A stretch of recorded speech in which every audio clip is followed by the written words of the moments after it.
Hello everyone, happy Christmas. Merry Christmas. నేను మీ gospel singer David Joel and Jilin Devarma Joel.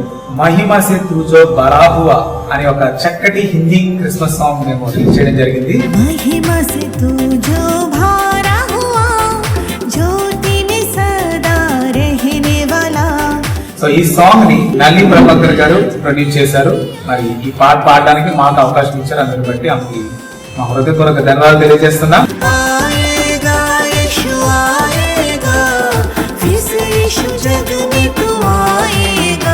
నల్లి Prabhakar YouTube channel ని మరి మీరు సబ్స్క్రైబ్ చేసుకోండి. తద్వారా మీరు ఈ సాంగ్ మీరు చూడొచ్చు. మరి ఈ సాంగ్ మీరు విని ఈ క్రిస్మస్ సీజన్ లో దైవ దేవుళ్ళు పొందాలని కోరుకుంటాం.